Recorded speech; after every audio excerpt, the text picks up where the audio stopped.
జుమియా మసీదా?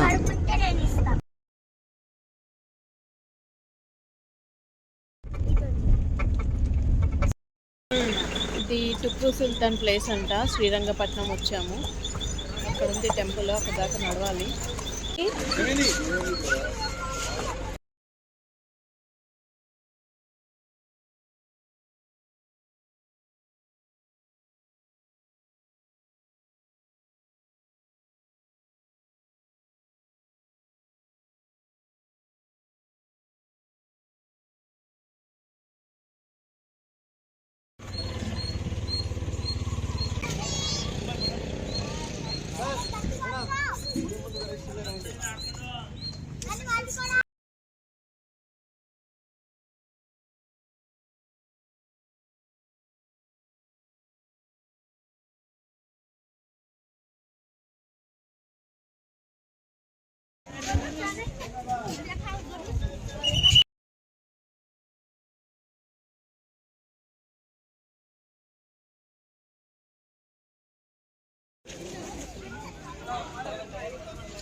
మేము శ్రీరంగపట్నంలో ఉన్నాము. గాలి గోపురాలు ఉన్నాయి, చాలా బాగున్నాయి.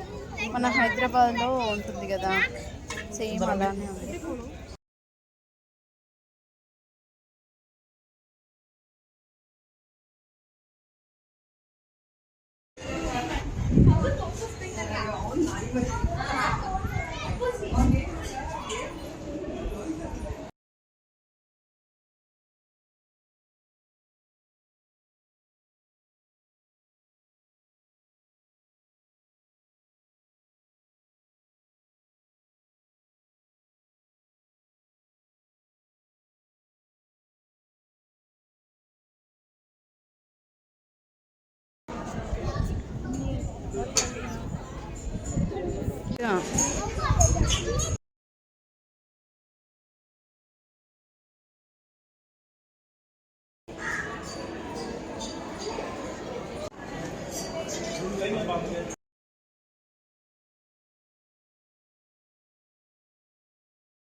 थोड़ा एमटी है, फिर एकदम मंडप पे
రంగనాథ స్వామి టెంపుల్ దగ్గర ఉన్నాం, మైసూర్ దగ్గర రంగనాథ స్వామి.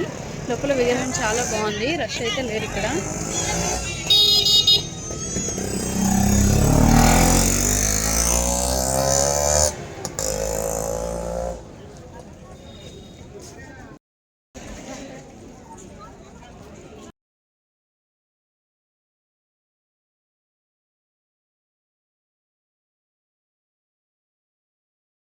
కోదండ రామస్వామి టెంపుల్, సారీ శ్రీరంగపట్నం అనమాట. రంగనాథ స్వామి టెంపుల్ చాలా బాగుంది. శేషచేవత్తు పైన పడుకొని ఉన్నాడనమాట వెంకటేశ్వర స్వామి. అండ్ కాళ్ళ దగ్గర లక్ష్మీదేవి కూడా ఉంది. చాలా నైస్ ఫీలింగ్. అంటే ఇలాంటి టెంపుల్స్ నేను చూడడం అయితే ఇదే ఫస్ట్ టైం. మన దగ్గర ఉంటుంది కదా అనంత అమ్మనపల్లి టెంపుల్, సేమ్ అలానే ఒక గాలి గోపురం ఉంది, చుట్టూ కవర్ చేసేసారనమాట. ఇంకా అదేంటి కడపలో ఒక టెంపుల్ ఉంటుంది కదా వంటిమిట్టలో, అక్కడ అది చాలా బాగుంటుంది. ఇంకా దాని ఆర్కిటెక్చర్, అది రాముడి టెంపుల్. ఇది టిప్పు సుల్తాన్ పరిపాలించేవాడంట ఈ ప్లేస్ని, శ్రీరంగపట్నంని. అంటే టిప్పు సుల్తాన్ ప్యాలెస్ లేదు, ఒక ఓన్లీ నేమ్ అయితే ఉంది. కంప్లీట్గా డిమాలిష్ అయిందంట.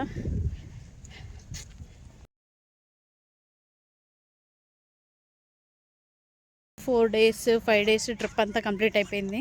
ఇంకెళ్ళిపోతున్నాము బెంగళూరు ట్రిప్. ఫస్ట్ రాగానే చాముండేశ్వరి దేవి దర్శనంతో స్టార్ట్ చేసి రంగనాథ స్వామి దర్శనంతో ముగిసిందనమాట మా దర్శనం. ఎక్కడికి వెళ్ళినా పిల్లలు బొమ్మలు అయితే కొనియమంటారు, అది కామన్. కొనిపోతే నడవరు అనమాట, కొనిస్తే 100 రూపాయలు పెట్టి కొనిస్తేనే నడుస్తారు. ఇంకా తప్పట్లేదు మాకైతే. వీళ్ళు కొంచెం పెద్దగా అయ్యేదాకా ఉంటుందేమో. మనీ ఎలా ఎంజాయ్ చేస్తావు? ట్రిప్ బాగుందా, నచ్చిందా నీకు? ఏమేమి కొనుక్కున్నావు నువ్వు? ఏమేమి చూసావు?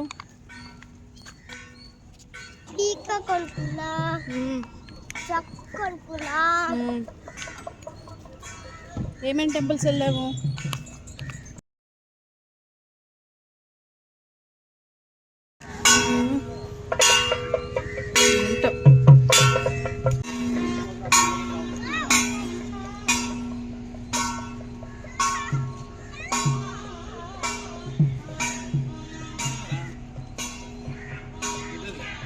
वेटिंग